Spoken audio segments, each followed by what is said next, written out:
You're listening to A Chapter a Day, a daily podcast. The Bible comes alive as we read a chapter out loud each day. Hello, it's time for a chapter a day with Connie, and today we're reading 1 Kings chapter 20. 1 Kings 20. Now Ben-Hadad, king of Aram, mustered his entire army. Accompanied by 32 kings with their horses and chariots, he went up and besieged Samaria and attacked it.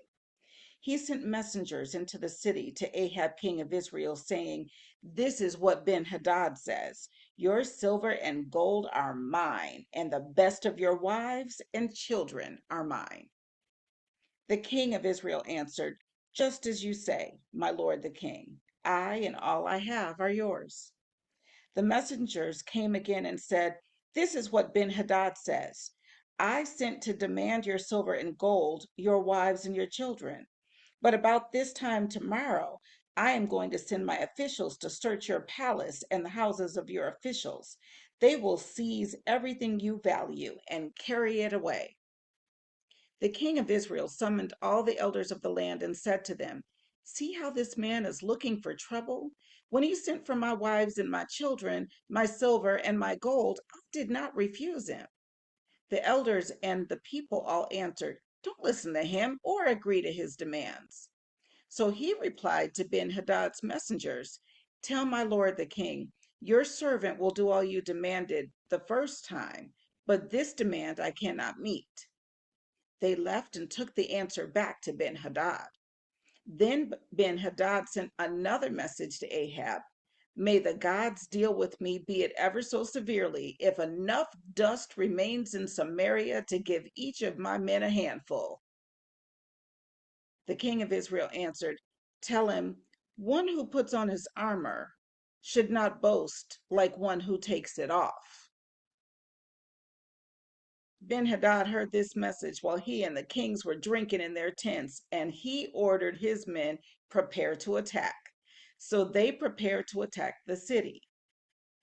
Meanwhile, a prophet came to Ahab, king of Israel, and announced, "This is what the Lord says: Do you see this vast army?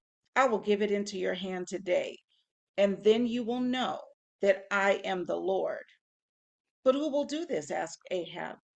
The prophet replied, "This is what the Lord says: The young officers of the provincial commanders will do it." "And who will start the battle?" he asked. The prophet answered, "You will." So Ahab summoned the young officers of the provincial commanders, 232 men. Then he assembled the rest of the Israelites, 7,000 in all. They set out at noon, while Ben-Hadad and the 32 kings allied with him were in their tents getting drunk. The young officers of the provincial commanders went out first. Now Ben-Hadad had dispatched scouts who reported, "Men are advancing from Samaria." He said, "If they have come out for peace, take them alive. If they have come out for war, take them alive." The young officers of the provincial commanders marched out of the city with the army behind them, and each one struck down his opponent. At that, the Arameans fled, with the Israelites in pursuit. But Ben-Hadad, king of Aram, escaped on horseback with some of his horsemen. The king of Israel advanced and overpowered the horses and chariots and inflicted heavy losses on the Arameans. Afterward, the prophet came to the king of Israel and said, "Strengthen your position and see what must be done, because next spring the king of Aram will attack you again."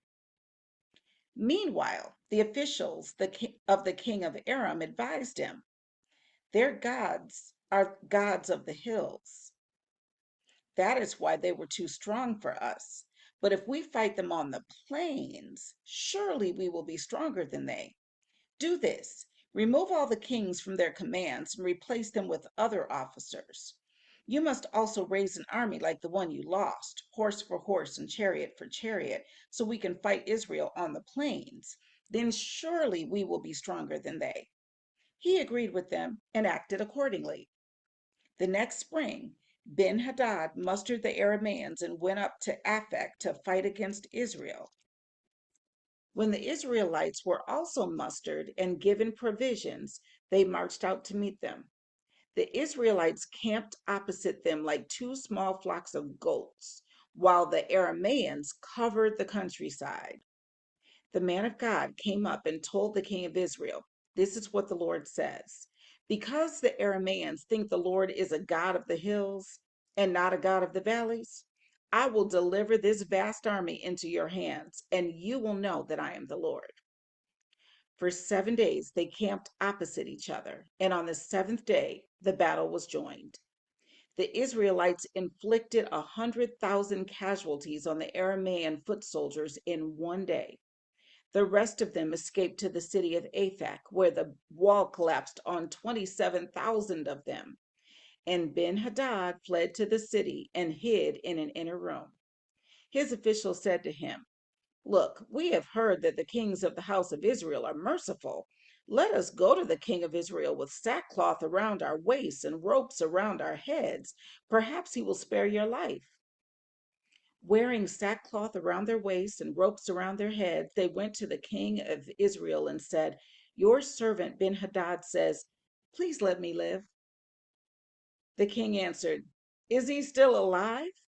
He is my brother." The men took this as a good sign and were quick to pick up his word. "Yes, your brother, Ben-Hadad," they said. "Go and get him," the king said. When Ben-Hadad came out, Ahab had him come up into his chariot.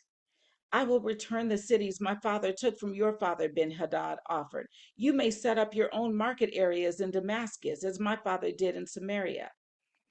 Ahab said, "On the basis of a treaty, I will set you free." So he made a treaty with him and let him go. By the word of the Lord, one of the sons of the prophet said to his companion, "Strike me with your weapon." But the man refused. So the prophet said, "Because you have not obeyed the Lord, as soon as you leave me, a lion will kill you." And after the man went away, a lion found him and killed him. The prophet found another man and said, "Strike me, please." So the man struck him and wounded him.